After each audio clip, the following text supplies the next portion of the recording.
Hello friends, आप देख रहे हैं नेक्स्ट 9 टीवी न्यूज़ और आप सभी के साथ मैं हूं आप सभी की दोस्त और आप सभी की होस्ट वंदना सेमवाल। आज हम करने वाले हैं बातचीत स्टार प्लस पर टेलीकास्ट होने वाले मोस्ट पॉपुलर और आप सभी के फेवरेट शो ये रिश्ता क्या कहलाता है के बारे में।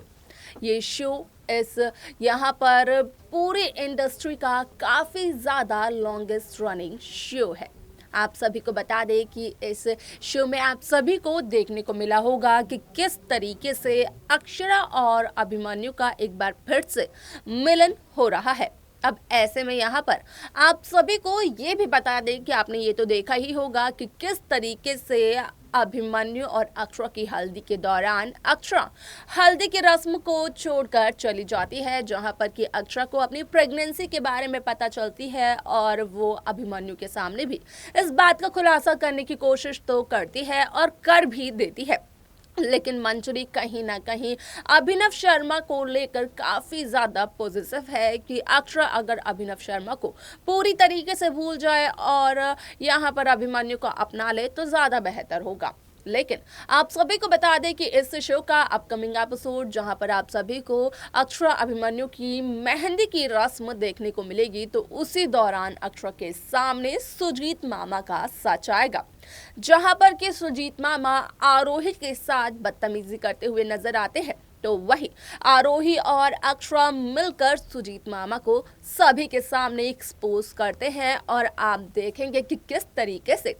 यहाँ पर एक बार आप ऐसा देखेंगे कि दुर्गा का रूप अवतार जो है दुर्गा का वो लेती हुई नजर आती है अक्षरा और अक्षरा की छोटी बहन आरोही, जहां पर कि आरोही मारती है अक्षरा के कहने पर थप्पड़ सुजीत मामा को और इन सब का सच आता है असल में मंजरी के सामने।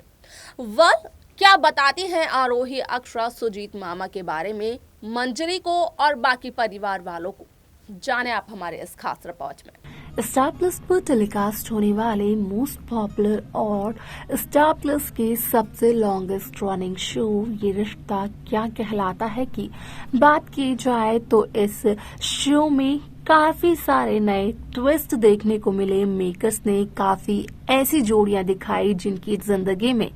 कम उतार चढ़ाव नहीं आए, फिर चाहे वो नैतिक अक्षरा की हो यहाँ पर या फिर कार्तिक नायरा की हो या हो सीरत कार्तिक की। लेकिन इन तीनों ही कपल्स की जिंदगियों में परेशानियां तो नजर आई। यहाँ पर आपने देखा होगा कि किस तरीके से इन तीनों जोड़ियों को मेन लीड में रखा गया, तो वहीं शो में जब जनरेशन लीप आया तो उस जनरेशन के लीप के बाद हर्षद चोपड़ा, प्रणाली राठौड़ और करिश्मा सावंत यानी कि अक्षरा, अभिमन्यु और आरोही, इन तीनों ने इस शो की कमान अपने हाथों में ली, जिसके बाद की शो में काफी कुछ देखने को मिला। जनरेशन लीप के बाद की कहानी की शुरुआत असल में एक लव ट्रायंगल के साथ हुई थी और वो लव ट्रायंगल अक्षरा, आरोही और अभिमन्यु का ही बना। ऐसे में आरोही का कहना ये था कि उसे यहाँ पर दुनिया की नंबर 1 चीजें मिलनी चाहिए क्योंकि वो बेस्ट है। अब ऐसे में यहाँ पर आरोही का ये भी कहना होता था कि आरोही की मम्मा की मौत की कातिल जो है वो अक्षरा है और अक्षरा का यही कहना होता है कि अक्षरा नहीं जानती है कि सीरत की मौत कैसे हुई, अक्षरा का उसमें कोई भी हाथ नहीं है। यहाँ तक कि जब आरोही और अक्षरा बड़े हो गए तो उसके बाद भी आरोही अक्षरा पर यही इल्जाम लगाते हुए नजर आई। लेकिन किस्मत का कनेक्शन कुछ इस कदर मिला अक्षरा और आरोही का कि वो जहां गोयनका परिवार में 2 बहनों का किरदार निभाते हुए नजर आई, तो वहीं जब अक्षरा और अभिमन्यु की शादी हुई तो उसके बाद आरोही अक्षरा देवरानी जेठानी का किरदार निभाते हुए नजर आई बिरला हाउस में, क्योंकि आरोही ने की शादी नील बिरला यानी कि मंजरी के छोटे बेटे से। आप सभी को बता दें कि यहाँ पर मंजरी के छोटे बेटे नील की मौत उस दौरान हुई थी जब अक्षरा प्रेग्नेंट थी और डॉक्टर ने तो इस बात का खुलासा तक कर दिया था कि अक्षरा देगी जन्म ट्विंस को। लेकिन उसी दौरान अक्षरा का मिसकैरेज हुआ और अक्षरा की कोख में से एक बच्चे की सांसें बंद हो गई। लेकिन एक बच्चा फिर भी अक्षरा की कोख में सांसें ले रहा था, लेकिन इस बात से अनजान थी डॉक्टर भी, और डॉक्टर ने इस बात को अक्षरा को भी नहीं बताया था। असल में हॉस्पिटल में टेक्निकल फॉल्ट हो गया था। अब ऐसे में जहां नील की मौत का कातिल मंजरी ने अक्षरा को ठहराया, तो वहीं अभिमन्यु मंजरी का सपोर्ट करते हुए नजर आए और अभिमन्यु ने दिया अक्षरा को डिवोर्स, जहां पर के डिवोर्स के बाद असल में अक्षरा और अभिमन्यु की दुनिया अलग अलग बस गई और अक्षरा बिरला हाउस को छोड़कर चली गई। लेकिन जहां भी अक्षरा गई वहां अक्षरा अपने होशो हवास में नहीं गई, क्योंकि अक्षरा तो इस बात को जानती ही नहीं थी कि असल में वो किस राह पर चल पड़ी है। लेकिन अक्षरा की किस्मत होती है इतनी ज्यादा अच्छी कि उसे मिल जाते हैं अभिनव शर्मा, और अभिनव शर्मा के साथ ही अक्षरा की आगे की कहानी दिखाई जाती है, जहां पर कि डॉक्टर इस बात का खुलासा तो करते हैं पहले कि अक्षरा की कोख में पल रहे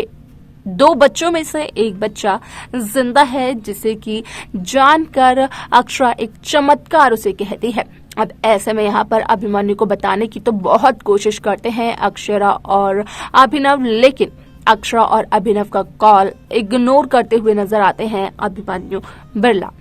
आप सभी को बता दें कि जब अक्षरा ने दिया अपने बेटे अभीर को जन्म, तो उसी दौरान यहाँ पर अक्षरा और अभिनव ने शादी की, क्योंकि अक्षरा को ये महसूस हुआ कि अक्षरा के बेटे को एक पिता का प्यार, एक पिता का नाम, एक पिता का साया जरूर मिलना चाहिए। अब ऐसे में वो सब कुछ अभिनव शर्मा ने दिया अभीर को।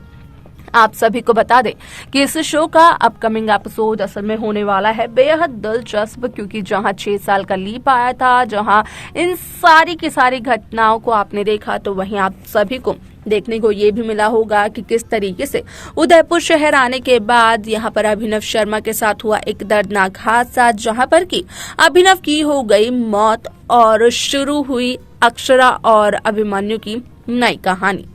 जहां पर कि अभीर अक्षरा अभिमन्यु को मिलवाते हुए नजर आए। और ऐसे में जहां बिरला हाउस में मंजरी के भाई सुजीत की एंट्री हुई है, तो वहीं अक्षरा के सामने आया ये सच कि असल में सुजीत मामा तो आरोही की इज्जत पर हाथ डालने की कर रहे हैं कोशिश, जहां पर कि आरोही जड़ती है सुजीत मामा को एक जोरदार थप्पड़, वो भी सभी के सामने। और ऐसे में सच्चाई जानने के बाद मंजरी भी हो जाती है बेहद हैरान। तो देखा आपने कि किस तरीके से शो ये रिश्ता क्या कहलाता है में जब मंजरी को इस बात का पता चला कि उसी का भाई एक हैवान है, यहाँ पर उसकी छोटी बहू के साथ बदतमीजी कर रहा था। जहां आरोही को ये लगा पहले कि सुजीत मामा काफी ज्यादा अच्छे हैं, तो वहीं बाद में आरोही के सामने उनका असली चेहरा भी आया। अब ऐसे में अक्षरा अभिमन्यु की शादी से कहीं ना कहीं कर दिया जाएगा उनको बाहर। अब ऐसे में आप देखेंगे एक बार फिर से इतिहास खुद को दोहराता हुआ नजर आएगा। लेकिन यहाँ पर एक ट्विस्ट आप देखेंगे कि किस तरीके से अक्षरा अपनी ही बहन की इज्जत को बचाती है सुजीत मामा से। वाल आपकी क्या राय है इस ट्रैक को लेकर, और क्या आप देखना चाहते हैं अपकमिंग एपिसोड में? आप हमें कमेंट्स कर जरूर बताएं। इस शो की बाकी लेटेस्ट अपडेट्स को पाने के लिए आप सब्सक्राइब करना ना भूलें नेक्स्ट 9 टीवी न्यूज़ को।